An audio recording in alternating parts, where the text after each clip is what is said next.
Jai Mahamaya Ki Jai. In our last discourse, we heard the Devas coming and praising the Divine Mother after she did away with his sword. And she also promised them that she would come back anytime they asked for her when they were in distress. So let's go on to chapter 20. King Janamajaya said, "O best of rishis, I have now seen the wonderful, excellent deeds of the Devi for the enhancement of peace in this world. Though I have heard from thy lotus face these nectar-like words, still I am not satisfied. O best of Munis, what did the chief Devas do when the goddess disappeared? Kindly say this to me. O Veda Vyasa, I think those jivas cannot fully comprehend this excellent sacred deeds of the Devi that are less fortunate and have done not many meritorious deeds in this world. O Muni, what to speak of the less fortunate souls, given the Mahatmas who are well versed in hearing such things can hardly be satiated on hearing the Devi's deeds.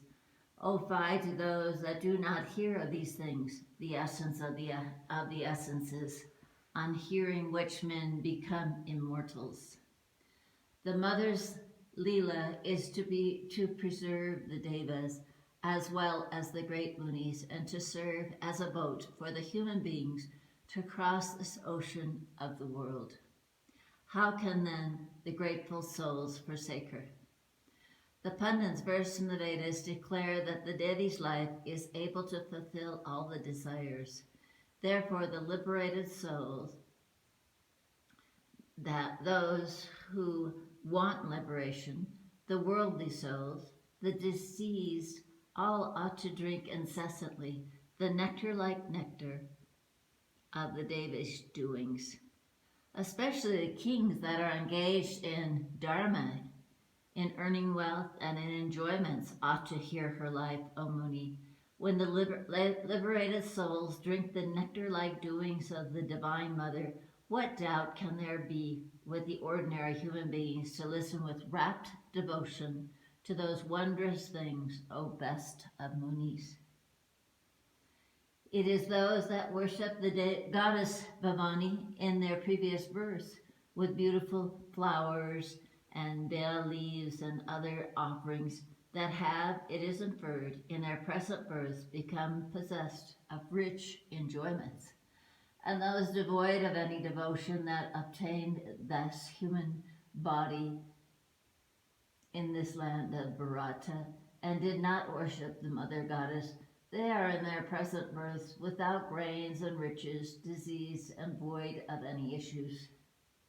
And those that are wealthy,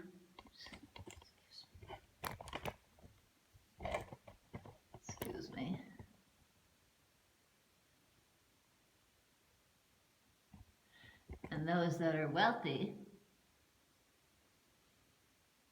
prosperous, attended by numerous attendants, and are always enjoying like kings, it is to be inferred that they certainly worship the lotus feet of the mother goddess in their previous lives. Therefore, O son of Satyavati, as you are kind-hearted, kindly narrate before me the excellent deeds of the Devi. O best of Munis, where did the goddess Mahalakshmi, created out of the energies of the gods, depart after she had slain the Hisur and had been worshipped and praised by the Devas? O highly fortunate one, you told me that she vanished from the sight of the Devas. Now I like to know, where is she staying now? Whether in the heavens or in the land of mortals? Did she melt away then or there? Or did she go up to Vaikuntha? Or did she go to the mountain Sumera? O Muni, narrate all these duly before me. Veda Vyasa said, O king, I told you before about the beautiful Mani Dvipa. The island is the place of sport to the Devi and very dear to her. In that place, Brahma, Vishnu, and Mahesh Brahma, Vishnu, and Shiva were transformed into females. They afterwards became males and were engaged in their respective duties. That place is grand and splendid and is the center of the ocean of the nectar of bliss. The Devi Ambika assumes various forms there as she likes, and she sports there.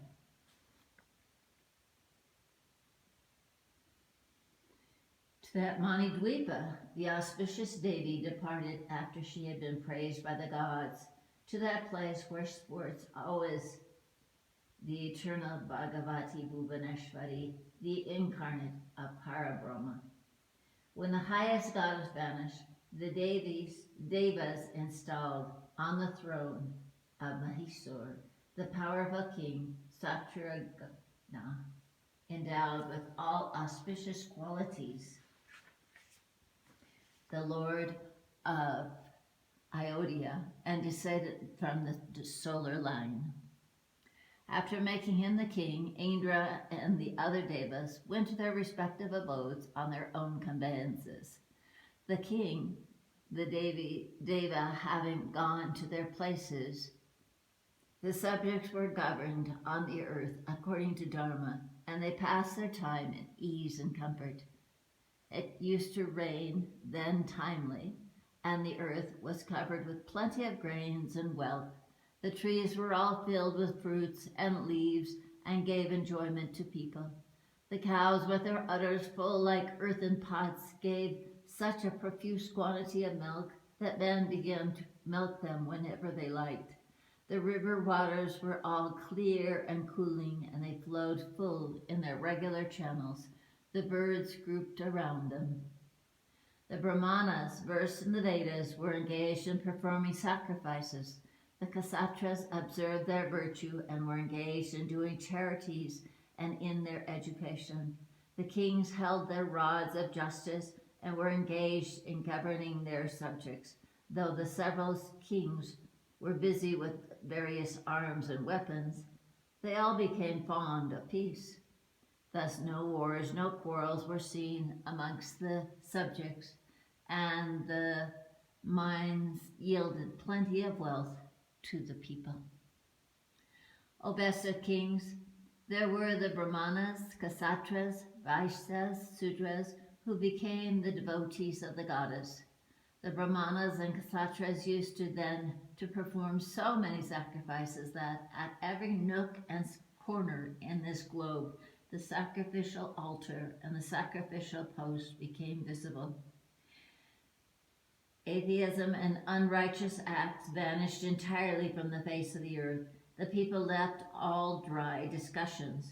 They argued only about the sastras that did not go to contradistinction to the Vedas. Nobody liked to quarrel with each other. Power and evil inclinations were checked. The people everywhere lived in happiness. Untimely death was not there, so the people had no bereavements with their friends, no distress was seen. Famine, want of rains, and deadly plagues were out of sight. The people had no illness even, and jealousies and quarrels vanished. All the men and women began to sport merrily everywhere like the gods in heaven. Theft, atheism, deceit, vanity, hypocrisy, lustfulness, stupidity, and the anti-Vedic feelings were not to be seen.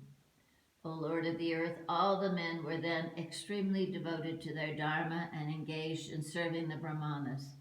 The Brahmins also, according to the threefold plan of the creation, were either sattvic, rajasic, or tamasic. The sattvic Brahmins were all versed in the Vedas, wise and truthful. They were kind, they controlled their passions, and they did not accept any presents from others. Filled with their ideas of dharma, they used to perform their sacrifices with sattvic rice, etc., but never did they immolate any animals. O king, the sattvic Brahmins gave charities, studied the Vedas, and offered sacrifices for themselves and others. These were their three ordained actions. They were busy in these. The Rajasic Brahmins were versed in the Vedas and acted as priests to the Ksatras and ate flesh as sanctioned by the recognized rules. They were busy with their 6 duties. They offered sacrifices on their own behalf, assisted others in sacrifices, took gifts, made charities, studied and taught others the Vedas. On the other hand, the Tamasic Brahmanas were angry, attached to worldly objects, and jealous. They studied very little of the Vedas and spent most of their time in serving the kings.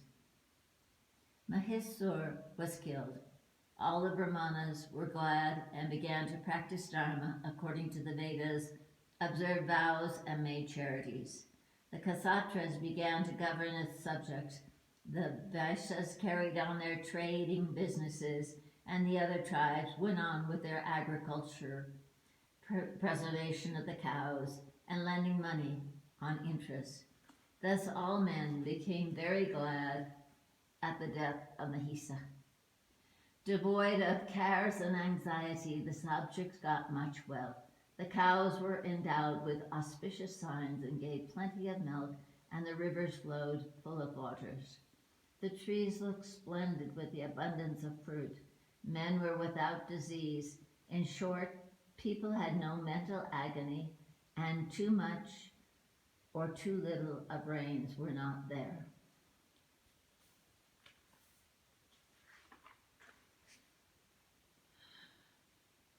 Thus the beings died not prematurely, rather enjoyed necessity, their full health, and possessed lots of riches. Especially all the beings engaged in the Vedic Dharma served the lotus feet of Chandika, the Divine Mother, and thus spent their lives. Here ends the 20th chapter of the 5th book of the Peace of the World in the Mahapurana, Srimad Devi Bhagavatam, 18,000 verses by Veda Vyasa. Jai Mahamaya ki jai, Vishveshwari Mata ki jai, Bole Baba ki jai.